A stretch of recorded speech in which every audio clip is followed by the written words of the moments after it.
এজিদের কাছে আমি হোসাইন হাতটা বাড়িয়ে নানা জানে রেখে যাওয়া খেলাফতটাকে আমি হোসাইন কবর হতে দেব না।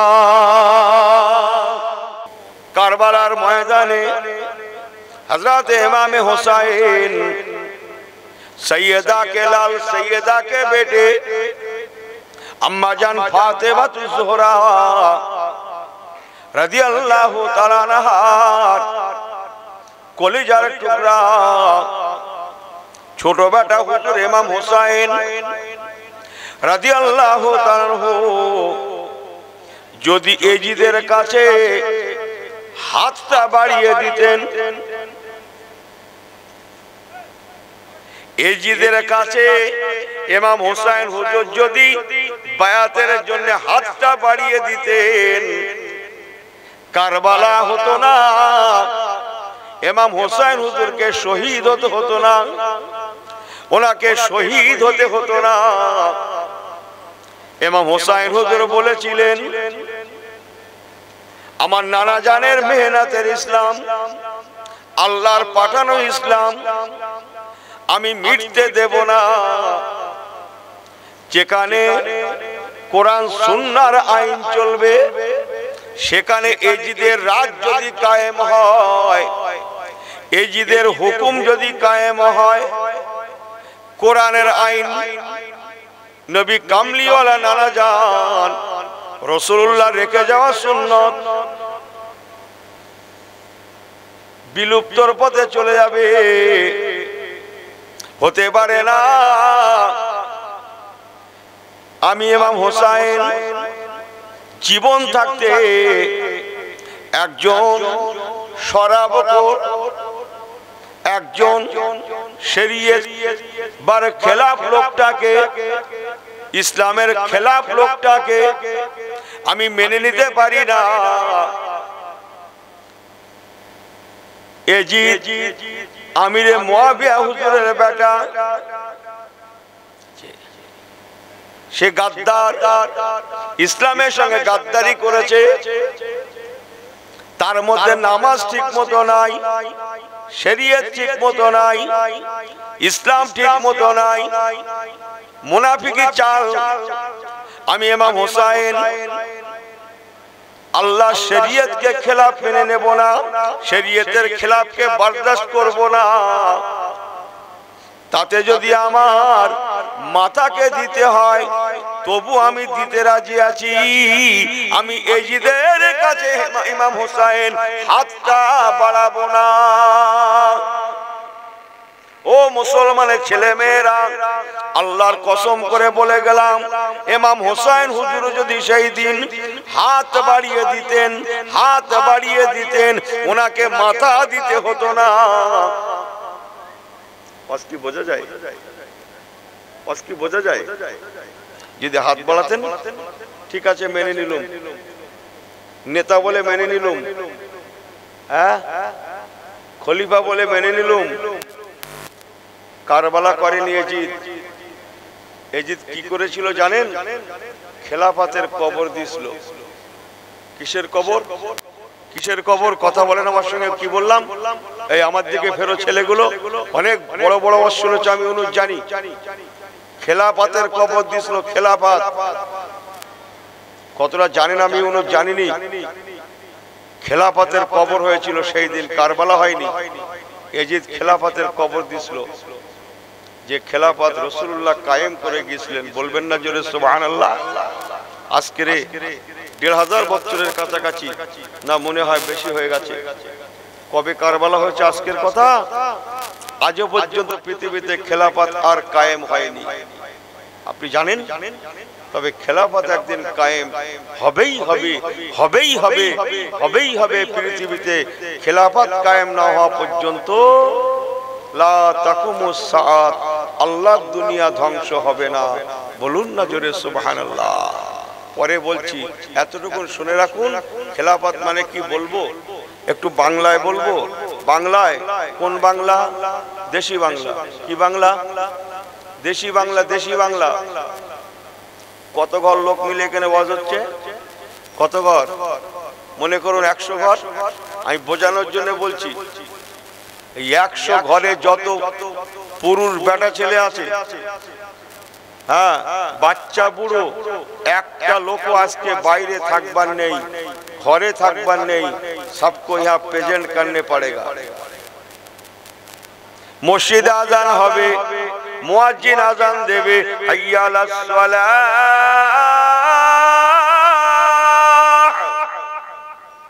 হাইয়া আলাস সালাহ।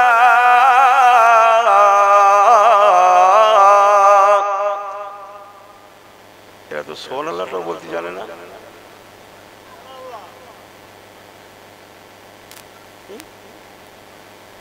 হুজুরের ওয়াজ ভুল করে দেবে তো। জোরে বলেন, আটু জোরে বলেন। ঠান্ডা লাগছে না? এমন জোরে বলেন যেন যেন গা কি যায়। কথা বোঝেন না মনে হয়। মসজিদে আজান হবে, আজান হবে কি হয়েছে? আমি খেলাফত বলছি। মসজিদে আজান হবে, মনে করুন 100 ঘরের মসজিদ, এই 100 ঘরের মধ্যে যত বেটা ছেলে পুরুষ বেটা ছেলে আছে, 7-8 বছর থেকে নিয়ে একেবারে জয়ীফ কমজোর পর্যন্ত একান্ত মসজিদ আসতে পারে না।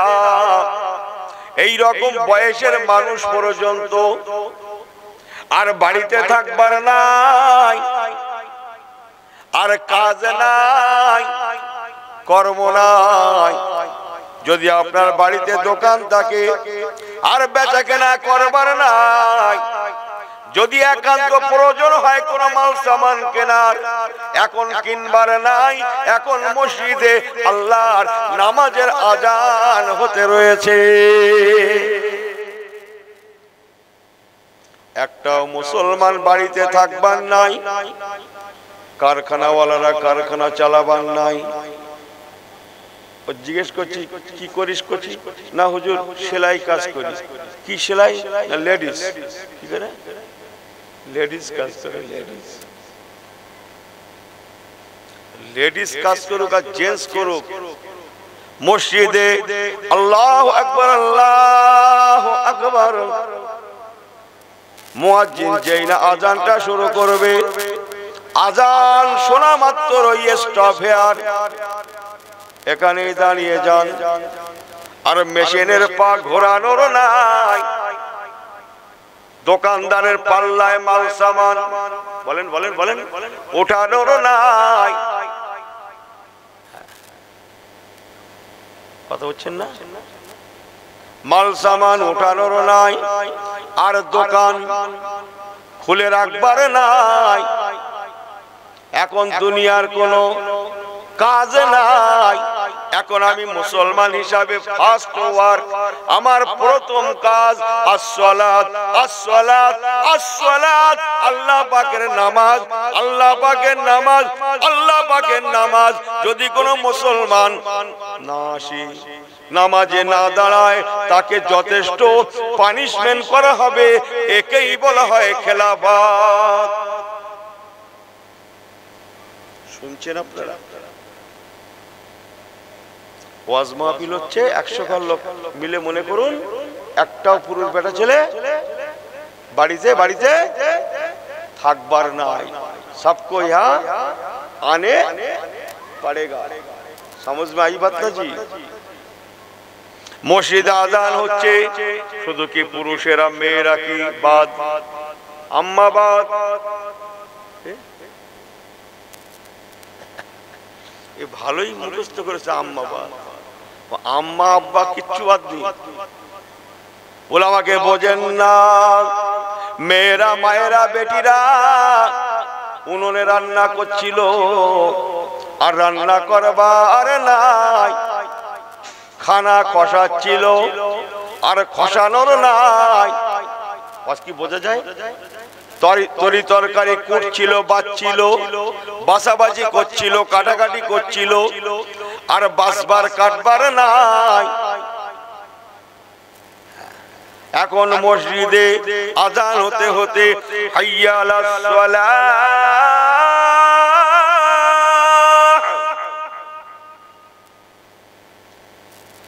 হাইয়া আলাস সালাহ হাইয়া আলাল ফালাহ। তারপরে কি বলবে? কি বলবে? আল্লাহু আকবার, আল্লাহু আকবার। আযান শেষ হওয়ার আগে মসজিদে প্রেজেন্ট করা চাই চাই চাই, এর নাম হচ্ছে খেলাফত, যেটা রাসূলুল্লাহ মদিনার জমিনে কায়েম করেছিলেন, যেটা হযরত আবু বকর, ওমর, ওসমান, আলী এনারা জারি রেখেছিলেন। একেই বলা হয় খেলাফত।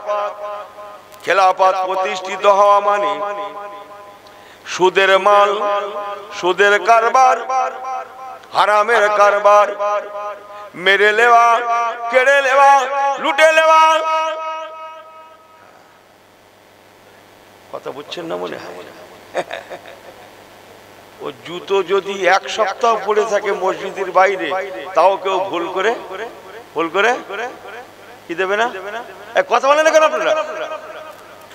আর এর তো প্রায় নাকি ভুল করে চলে যাচ্ছে। কি নিয়ে যাচ্ছে? জুতো? না, ভুল করে বাপরে। তা ভুল করে এতবার তোমার পায়ে উঠে যাচ্ছে জুতো, তা আজ পর্যন্ত কখনো ছেঁড়া জুতো উঠলো না কেন? যখনই ভুল করে পায়ে উঠেছে তখনই তো ভালো জুতো। আমার কি কথাগুলো অসুবিধা হচ্ছে বুঝতে পারছেন? কথা বোঝেন না মনে হয়? এই খেলাফতের কবর হয়েছিল কারবালায়। যে খেলাফতটা যাতে তছনছ না হয়, এই জন্য হুজুর ইমাম হোসেন আওলাদে রাসূল সৈয়দা কেলাল সৈয়দাকে বেটে উনি বলেছিলেন, আমি জীবন দেব, আমি মাথা দেব, কিন্তু এজিদের কাছে আমি হোসেন হাতটা বাড়িয়ে নানা জানে রেখে যাওয়া খেলাফতটাকে আমি হোসেন কবর হতে দেব না। অনেক কষ্ট শুনেছেন আপনারা, আমি বিলক্ষণ জানি। এই খেলাফত ভাষাটা আল্লাহর কোরআনের ভাষা, বলবেন নাকি সুবহানাল্লাহ? এখানে আমি ইউনূসের কোনো কথা চলবে না, যা চলবে আল্লাহর কোরআন, নবী কামলিওয়ালার রেখে যাওয়া সুন্নাতের কথা। সুবহানাল্লাহ বলেন। বিসমিল্লাহির রহমানির রহিম। ওয়া ইয ক্বালা রাব্বুকা লিল মালাইকা ইন্নী যাইলুন ফিল আরদি খলিফা। জিজ্ঞেস করেন হুজুরদের ঘরে, কোরআন পাকে চমকাচ্ছে।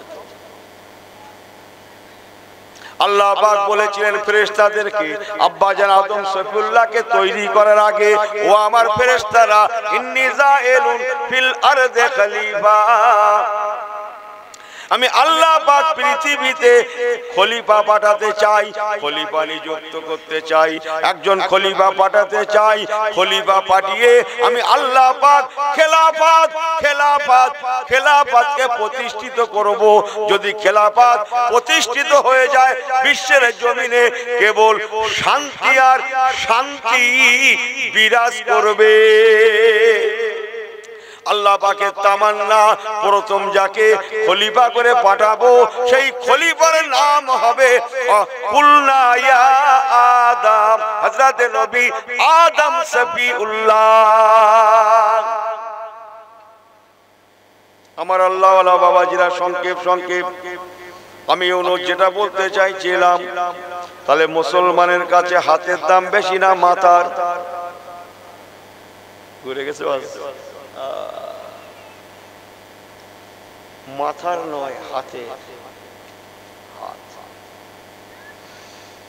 কথা বুঝছেন না মনে হয়? ওর বেশি আমি আর বলবো না, এটা না বাকি বুদ্ধা না, আমি বলবো না, হিসাব করে কথা বলতে হবে আমার না।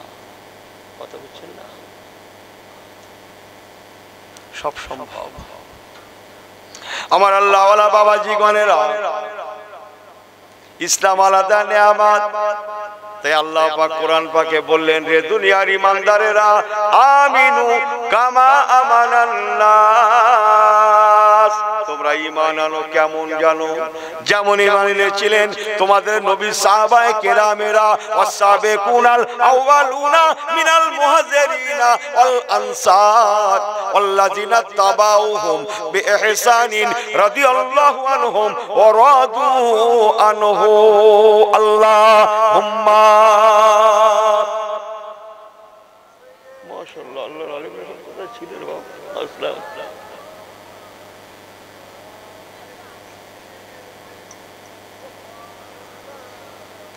আমার থেকেও আপনাদের অবস্থা খুব খারাপ নাকি যাচ্ছে? কি বাজার খুব খারাপ যাচ্ছে নাকি?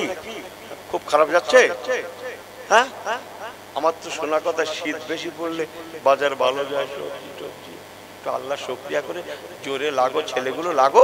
আল্লাহুম্মা সাল্লি আলা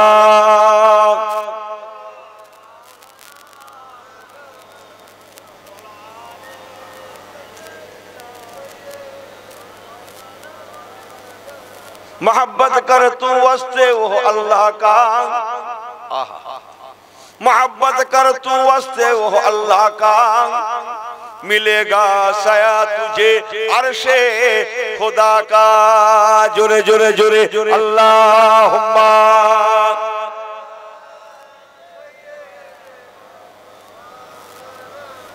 वाला आले।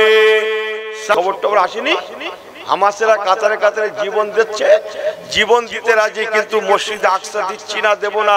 জীবন দেব বাট মসজিদে আকসা দিচ্ছি না আর দেব না। বলুন না জোরে সুবহানাল্লাহ। সেখানে কাতারে কাতারে কি হচ্ছে এসব খবর টবর আপনাদের দিকে এসেছে? মোবাইল টোবাইল আছে তো নাকি? খবর আসেনি? তাহলে এরকম অবস্থা কেন?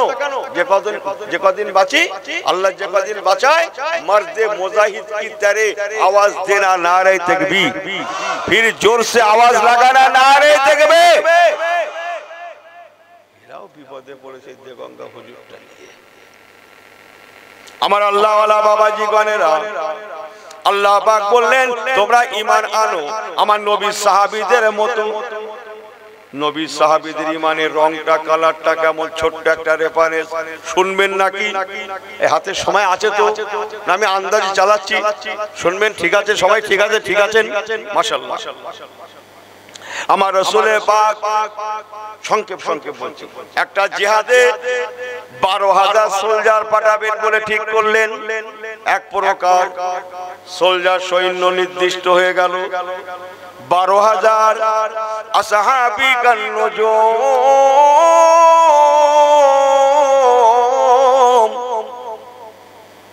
রাসূলুল্লাহর 12,000 সাহাবায়ে কেরাম জিহাদের জন্য প্রস্তুত হয়ে গেলেন। নবী আমার ওই জিহাদে 12,000 সোলজার সৈন্যদের মধ্যে থেকে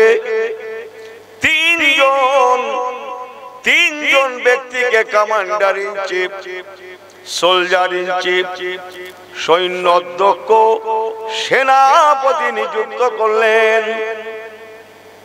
তিনজন সেনাপতি। একটা স্কুলের হেডমাস্টার কজন হয় ভাই? স্কুলের হেডমাস্টার একজন। আমি কি ওয়াজ করছি? রাসূলুল্লাহ তিনজন সেনাপতি নিযুক্ত করলেন। সেনাপতি হবে কজন? একজন না? কিন্তু আমি তো বলছি তিনজনের কথা। তাহলে ওয়াজটা ভুল হয়ে যাচ্ছে না? এরা ভালোই জানে। একটা ধারা শুনলেন, ধারা, ধারা বোঝেন তো? যদি কোন জিহাদে আমার রাসূলুল্লাহ একজন সেনাপতি নিযুক্ত করেন, আল্লাহ করে ওই জিহাদের ময়দান থেকে সেনাপতি জিহাদ করে বিজয়ের পতাকা লাভ করে আল্লাহ করে তিনি খুশি খুশি বাড়িতে ফেরেন। আরে ধারা বলছি, ধারা। যদি কোন জিহাদে রাসূল আমার দুইজন সাহাবীকে সেনাপতি নিযুক্ত করেন, মনে নিতে হবে, মনে করে নিতে হবে এই দুজন সাহাবীর মধ্যে সেনাপতির মধ্যে প্রথম সেনাপতি শহীদ হয়ে যাবে, উনি আর জীবনে বাড়িতে ফিরবেন না। যদি কোনো জিহাদে নবী আমার তিনজন সেনাপতি নিযুক্ত করেন, ধরে নিতে হবে প্রথম দুজন সেনাপতি শহীদ হয়ে যাবেন, ওনারা জীবনে ফিরবেন না। আল্লাহ করে তৃতীয় জন সেনাপতি বেঁচে ফিরলেও ফিরতে পারে। আল্লাহ নবী সেই জিহাদে 12,000 সৈন্যদের মধ্যে 3 জনকে সেনাপতি নিযুক্ত করলেন। বাবা, প্রথম তুমি সেনাপতি হবে, উনি যদি শহীদ হয়ে যায় তুমি হবে। এমন করে করে 3 জন, 3 জনের মধ্যে যিনি প্রথম সেনাপতি তিনি একজন নওজোয়ান তরুণ ছেলে, এখনো বিয়ে শাদী হয় না, অথচ বিরাট জিহাদ, 12,000 সৈন্য আছে সেই জিহাদে, যাকে নবী আমার সেনাপতি নিযুক্ত করলেন। এখনো তার বিবাহ শাদী হয়নি। ভালো করে শুনে নেন, যেদিন জিহাদ হবে কাল পরমে ঠিক তার আগের তারিখেই মদিনার একটা মহল্লায় সন্ধ্যার কিছু পরে সেই সেনাপতি হবেন যে সাহাবী, ওনার সেই দিন বিয়ের তারিখ, বিবাহ। একটু বলবো, ধৈর্য সহকারে শুনতে হবে। আন-নিকাহু মিন সুন্নাহ ফামান রাগিবা আন সুন্নাহ ফালাইসা মিন্না। বিয়ে শাদী সুন্নত। আমাদের দেশেও তো মাশাআল্লাহ কত বিয়ে শাদী হচ্ছে। তবে একটা কথা আগে বলে নি, বলা হয়নি আজকে, এই যা কথাবার্তা হবে যদি কোনো গ্রামের নাম টাম করি, এই গ্রামের কোনো কথা হবে না, যা কথা হবে অন্য গ্রাম, এর দাওয়াত করেছে, বুঝলেন কথা? হ্যাঁ, যা কথা হবে সব অন্য গ্রাম, এই গ্রামের কোনো কথা হবে না, এরা হেবিল। আমাকে বলবো যে আল্লাহওয়ালা বাবাজিরা, প্রথম যিনি সেনাপতি আমার রাসূলুল্লাহ যার নাম ঠিক করলেন, তিনি বিন্দু বিসর্গ জানেন না যে আমাকে জিহাদে যেতে হবে। আমাকে রাসূলুল্লাহ সেনাপতি বানিয়েছেন, আগামী কালকে আমার জিহাদে যেতে হবে, তিনি কিছুই জানেন না। তিনি বাড়িতে আছেন, বাড়িতে নবী আমার মদিনার দরবারে বসে বসে ঠিক করলেন অমুক অমুক অমুক সেনাপতি, প্রথম সেনাপতি যিনি তিনি হবেন অমুক সাহাবী, তিনি হচ্ছেন এখনো অবিবাহিত হালকা বয়সের নওজোয়ান সাহাবী। ওই সাহাবীটার নাম নবী আমার প্রথম সেনাপতি হিসাবে নিযুক্ত করলেন। আল্লাহ নবী দিন দুনিয়ার বাদশাহ মদিনার দরবারে একখানা চিঠি লিখলেন সেই সাহাবীর শানে, সেই সাহাবীর জন্য যিনি প্রথম সেনাপতি হবেন তার নামে চিঠি লিখছেন। তার নাম হচ্ছে হযরতে হুযায়ফা রাদিয়াল্লাহু তাআলা আনহু। একটু বলি নাকি, নবী আমার চিঠি লিখছেন, ও বাবা হযরতে হুযায়ফা, ও বাবা হুযায়ফা, আমি রাসূলুল্লাহ আগামী কালকে একটা জিহাদে বাহিনী পাঠাবো। ইউকাতিলুনা ফি সাবিলিল্লাহি ফায়াকতুলুনা ওয়া ইউকতালুন।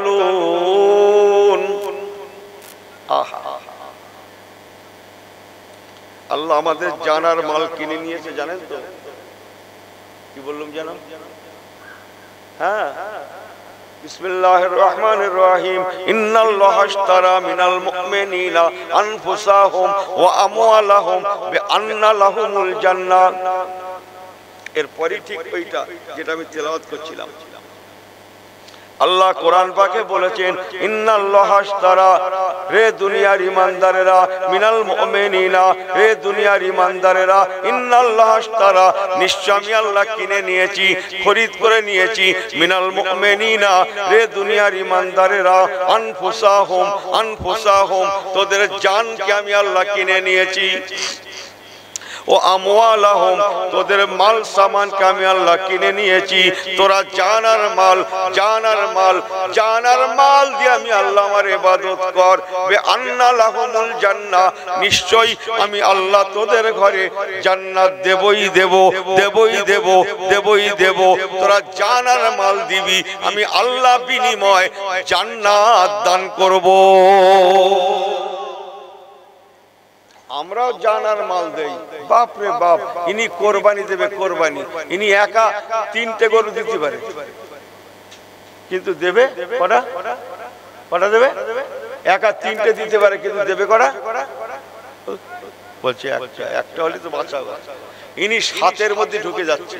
হুজুররা ফতোয়া দিয়েছে 7 জন মিলেও একটা গরু কোরবানি দিলে দিতে পারে, 7 জন লোক মিলে। ইনি 7-এর মধ্যে ঢুকেছে, 7-এর মধ্যে। উনি 7-এর 1 কত বলে না, উনি 7-এর 1 মানে কি কম হয়, যাতে মাল কম হয়, পয়সা যাতে কম যায়। কথা বুঝছেন না মনে হয়? একা 3টে দিতে পারে, একটাও নয়। উনি ঢুকেছে কিসের মধ্যে? 7 কোম্পানির মধ্যে ঢুকেছে। বুঝছেন? ভুল বোঝেন না কিন্তু আমাকে। বশির আল্লামা রুহুল আমিন সাহেব রাহমাতুল্লাহ আলাইহি মসলার কিতাবে লিখেছেন 7 জন মিলে কোরবানি দেবে। 7 জনের মধ্যে যদি কোনো একজন ব্যক্তির নিয়তের কম বেশি হয়ে যায়, টোটালটা না আর বলবো না, ওর পরেরটা বলবো না, দাওয়াত শেষ করে দেব। আমার দাওয়াত শেষ করতে হবে, বলবো না, না বলবো না, হ্যাঁ শেষ করতে দেব দাওয়াতটা। 7-এর মধ্যে একজনের যদি আলফাইল ঢুকে যায়, কথা বোঝেন না, একটু অন্য ভাষায় বলছি, টোটাল 7 জন মার খেয়ে যাবে, ঝাড় হয়ে যাবে। এর বেশি আর বলবো না। হ্যাঁ, ওই জন্য হিসেব করে কাজ করতে হয়, হিসেব করে কাজ করতে হয়। আমি যেমন আমি জোটাবো তেমন লোক, কথা ঠিক কিনা? আমাকে বলবো যে না, তাহলে কোরবানি দেওয়ার দরকার ছিল একা প্রায় 3টে, দিচ্ছে কটা? 7 ভাগের 1 ভাগ। তাই হোক, আল্লাহ রহম করেন। কিন্তু দেখা যাচ্ছে কোরবানির আগে, গরু কেনার আগে শুধু ঘন ঘন মিটিং, ঘন ঘন কি মিটিং হচ্ছে। কোন হাটে গেলে দাম কমাবে বলতো? কোন হাটে গেলে দাম কম হবে? মিটিং কিসের? অমুক হাটে গেলে দাম কম। চল বলে শোন, একটা কথা বলি, গরু যেন হেভি হয়, গরু যেন হেভি হয়, গোশত যেন বেশি হয়, আর দাম যেন